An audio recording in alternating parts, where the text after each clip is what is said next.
//. Finally. It's done. Me and Shuna appeared back in our room. Shuna, how do I explain this? She may not have gotten any new skills, but I can for sure say that her understanding of magic has increased a lot. Me on the other hand. Well, it went kind of good. I summoned Reincarnated, and even with those restraints, I could tell that this was going to be very fun to use. The shape-shifting, its creation abilities, the various different attack methods. So much stuff. Wait. Reincarnated is able to fire lasers or something, right? Like some kind of laser bombardment type thing. Yeah, this thing is kind of insane. No evolution for me though. I'm still a divine spirit/dragon. I'll keep the lands close to me though just in case. I refuse to believe that being a divine spirit is my final form. I put the lance on my back so it would always stay close to me.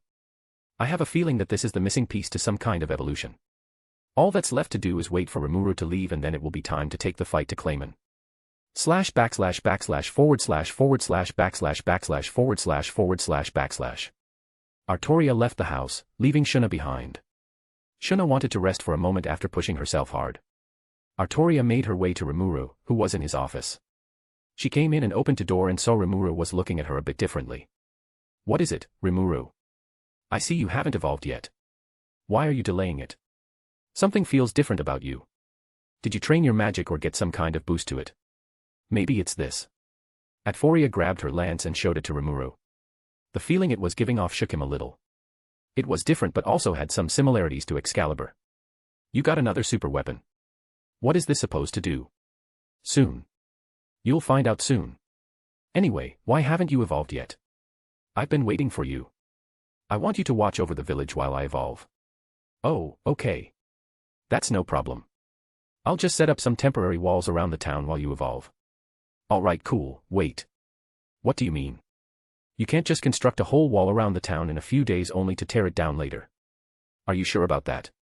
Don't worry, just evolve, I'll watch out for this place. /////////////////////////////////////////////////////////////// It was time for Rimuru to evolve. Of course, he made sure to tell everyone what was about to happen. There were some concerns here and there, but it was his choice at the end of the day, so he only listened to their advice. He was standing at the center of town, with seemingly everyone in town gathering to witness it. It won't be much though. He'll just turn into his slime form and go into sleep mode along with everyone else. On the outside, it's kind of anticlimactic. It's what's happening on the inside that matters. The orb that was glowing brightly started to become dimmer. I assumed that was Great Sage absorbing the souls. Rimuru started wobbling and stumbling a bit.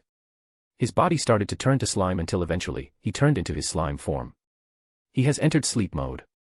Everyone else followed after, leaving only a few people standing. Me, Shuna, Gabaru, his men, and a few others.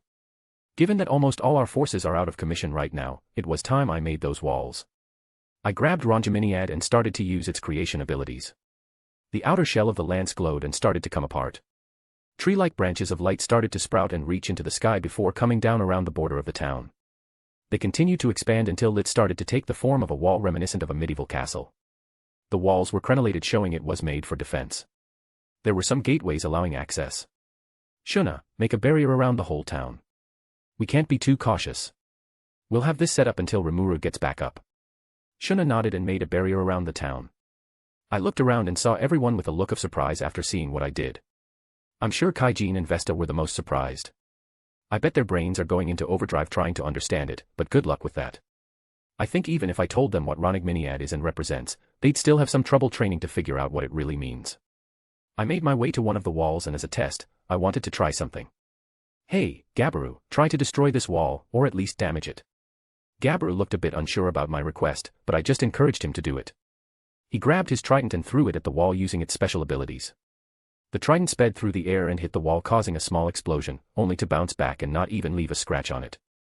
Huh? What? How is that possible? That trident is a treasure of the lizardmen. A mere wall shouldn't be able to stop it. It didn't even do any damage. Well, Gabaru, it's not just a mere wall. It's a bit special. After that, I ordered Gabaru and his men to do patrols around the town and make sure to keep it safe. I told them to stop anything if it had the potential for aggression. Very vague and could be taken a bit liberal for how to enforce that, but I made it like that. Leave it up to Gabaru to figure that out. Now it was only time to wait for Rimuru to get back up, but there was a thought I had after seeing the walls. I might have put the orcs out of a job. ///// ///// Ultimate skill Reincarnated, the lance that shines to the end of the world. Protection of the ends of the world. Creation. Weapon shapeshifting. Spear of the End. -13 Restraints. Pillar of Light. Chapter 56, Chapter.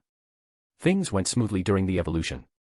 First, everyone woke up a few hours after getting their gifts from the Harvest Festival. After that, business went on as usual. Well. Kind of. Ever since they noticed the walls and how tough they were, there might or might not have been a sort of competition to see who could break it. It was fun to see at first. Nobody ever came close and they were all using their magic and skills to try until Milim showed up to try. It was fun until she showed up. Why is she still here? She should have gone back to her domain by now. I guess she wants to see Rimuru when he turns into a demon lord. Anyway, she didn't break the wall, but whenever she punched the wall, it could quite literally be felt and heard all over town. I had to use Reincarnated to reinforce our buildings whenever she tried to break the walls. I trust our buildings against earthquakes, but not against Milim. Or what I have termed Milim quakes. Other than that, not much. Today should be the last day Rimuru is down before he gets up. It will be any moment.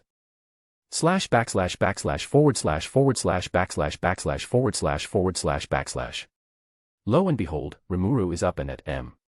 Everyone celebrated and Milim was hounding him about being a demon lord now. And of course, there was another feast to celebrate.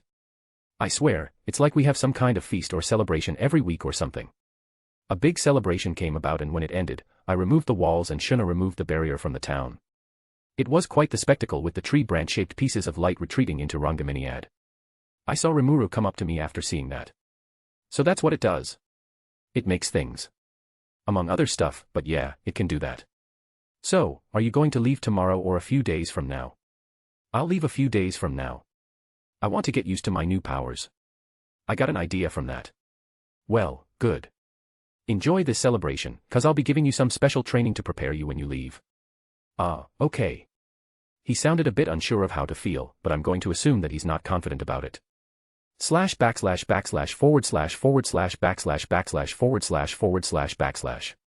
Training grounds. Alright, Rimuru, today we're going to do some combat or some sparring, but take it seriously. How serious? You need to act like your life is on the line. You need to approach this like it's a life or death battle. Arttoria and Rimuru were facing each other on the training grounds.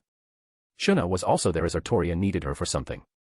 It was just them, but there were some that wanted to witness their training. After all, the strongest two people in the village were about to fight like it was a life or death battle. Arttoria was equipped with a rapier while Rimuru had his sword.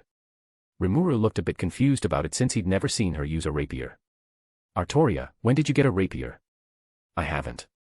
This is Reincarnated. I thought it was a lance though. It is. Realizing he wasn't going to get much out of her, he just went to another subject. Are you good with rapiers? Arttoria walked to a nearby tree and started swinging the rapier, adding a few thrusts and cuts here and there.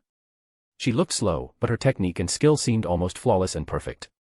The tree had pieces of its bark fly occasionally, but Arttoria started to go faster and faster while adding more power. The wood of the tree started to get more and more shredded the faster and more powerful she used the rapier. When she finished, the tree was cut down and a pile of wood dust was by her side. She turned back to Rimuru and said, I'm a little good. That was all just power, no magic. So let's get started. This doesn't seem fair. Rimuru felt some imaginary sweat roll down his face after he saw what she did to the poor tree. He felt like he had no chance. You're a demon lord now, Rimuru. You'll learn fast. By the way, we're going to add some rules or modifiers to this fight. Rimuru for some reason started to get a foreboding feeling. He was curious, but he decided not to ask. He reasoned that if he asked a question, it would only make the training worse. It's very simple, Rimuru. If I hit you 7 times, you die. Or at least, pretend to die. It doesn't matter where I hit you, just know you die after 7 hits. When that happens, we restart the fight. As a bonus, Shuna here will also put up a little barrier or more like a field. Just a bit of holy magic, nothing serious. It will only affect monsters and also kill any weak monsters outright. Go for it, Shuna. Wait, Wadash. Rimuru couldn't say anything as Shuna spread out her arms and cast a field spell that surrounded Arttoria and Rimuru. Arttoria looked fine and barely felt a thing. Rimuru on the other hand was feeling off. He felt weaker than usual. You are being affected by a barrier. Most of your abilities are being restricted. You can resist it to a degree, but you won't be a full power. Then do it Raphael. Okay. After what felt like a few seconds, Rimuru felt somewhat normal, but he wasn't at full power. He was hoping that he would first get familiar with his new powers, but it seemed Arttoria was going to put him through a trial by fire. Just to remind you, Rimuru, feel free to use any magic and skills at your disposal. Rimuru got his stance ready. He saw that he wasn't going to be taught anything new. This was something akin to a test. He would need to use the skills he's learned from Arttoria and Hakuru and apply it the best he can at this stage. You ready, Rimuru? I'll let you know right now that you ain't gonna have a good time. Rimuru got his stance ready. He saw there was no getting out of this. Bring it on, Arttoria. With pleasure. Arttoria with a massive burst of magic seemed to teleport in front of Rimuru. The only reason it didn't seem that way was the cause of the cracks left in the dirt and a small crater left from where she was standing. Rimuru could only see the tip of a rapier in his face. He hadn't even moved his body, but before he could do anything he got stabbed in his chest. Rimuru was anticipating something more, but he noticed Arttoria stopped after one hit. He became confused and asked her what she was doing. Is there something wrong? You're dead, Arttoria told him bluntly. Rimuru looked down and he was confident he only felt one hit. How? You only hit me one dash. Rimuru didn't finish before he felt 6 other consecutive strikes hit his body, sending him flying backward and leaving him in a crater after he hit the ground. That's your first death, Rimuru. And if how you reacted is a sign, then we will be here a while. You might to delay your trip before I deem you ready enough to leave. Rimuru got up with a bit of trouble. That rapier is actually doing damage to him. It tore through his barrier as if it wasn't there. He actually did feel that Arttoria could kill him if she really had the intention. Again. Rimuru got himself ready again. This time more alert.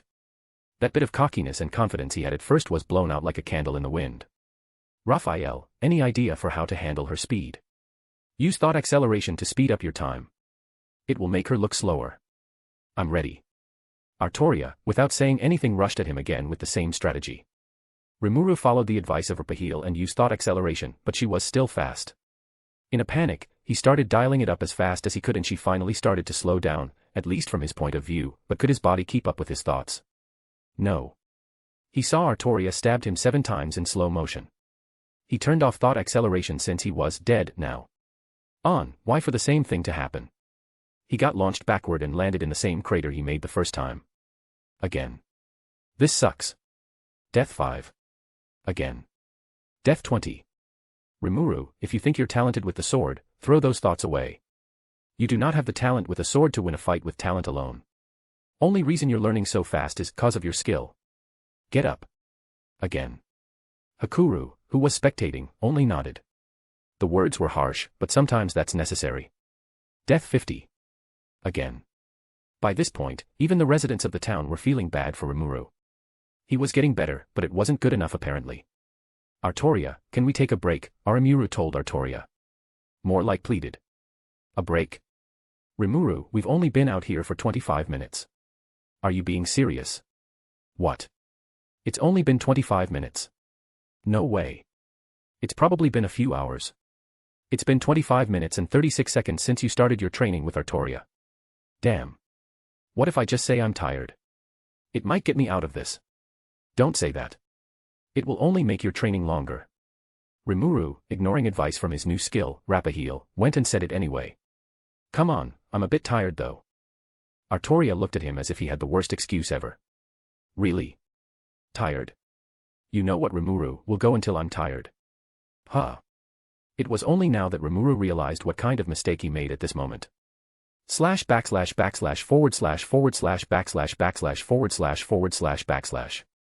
Hours later. Rimuru died a lot, but it eventually stopped, or more like he was deemed satisfactory enough by Arttoria. He wasn't sure, but he felt she was being nice about it. Alright, Rimuru, you should be good enough now. What would take some people months, you have done in a few hours. Looks like Raphael is helping you a lot. Rimuru, who was still on the ground, stood up and immediately looked up at her in shock. How do you know that? I just do. You should be prepared for your trip now. Don't think I didn't notice some tricks you picked up from me. You did good enough even while being caught in a barrier made to weaken you. Congrats. You should get ready for your trip. Arttoria said as the barrier went down and started leaving. How many times did I die? You died too. Don't tell me. I feel it would only discourage me. // //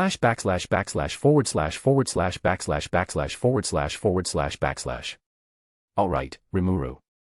Stay safe and good travels and all that stuff. Also, good luck with the kids. It was the day of his trip and it was a normal goodbye.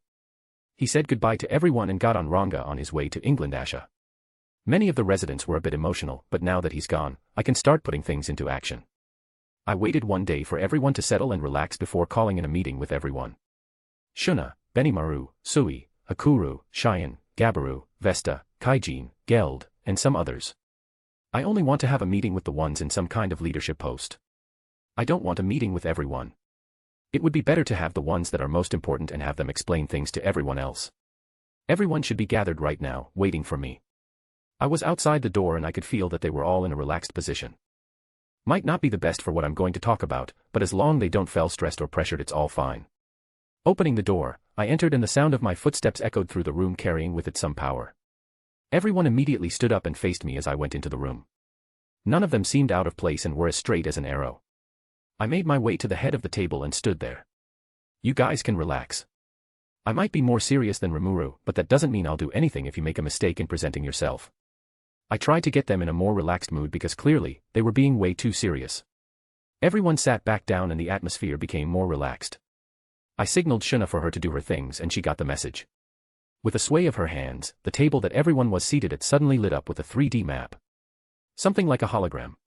The map showed our country, our allies, and some nations to the east and west of us. Not all of it, since we only needed to focus on a few. Once that was done, I spoke up one more time. Alright everyone, listen up. As you all know, we just got attacked by Charybdis. And to keep it short, it was Demon Lord Clayman who ordered it to be done. The ones that carried out the orders were some clowns called Footmen and Tyr that are allies of Clayman. Luckily, no one was hurt or killed, but that doesn't mean we're going to let him off the hook. I paused a bit and looked around the room. I haven't said it, but I could see everyone knows what I'm going to say. Cheyenne had an excited look on her face. Benimaru and Hakuru seemed to be in thought, probably thinking of strategies, so he seemed almost ready to start infiltrating, but he was thinking of the wrong target. Everyone's mind was already on the same page. What I'm going to say is, we are going to war with Clayman. I dropped the bomb, and even if they already seemed to know, hearing it directly still has an effect. Benimaru immediately spoke up, voicing his concern. Lady Pendragon, I'm not saying I'm against this idea, but do you have some kind of plan at the moment? I smiled. I have a plan. More like an idea or concept for what we are going to accomplish. The plan is very simple, Benimaru. We are going to deliver a proportional response to Clayman's attack on us. Chapter 57, Chapter. Everyone in the what meeting was paying attention to me. I said I have a plan, so they want to hear the plan. I've been thinking about this for some time and I think I have it. I interacted with the holographic map and only highlighted our country, the Kingdom of Falmouth, and Clayman's domain. We only have a few months to pull this off before Rimuru comes back, and I also need to avoid a war on two fronts. I addressed everyone present in the room. Now listen up, our main enemies will be Clayman and Falmouth. We'll fight Clayman first and then focus on Falmouth. We're going to hit Clayman hard and fast.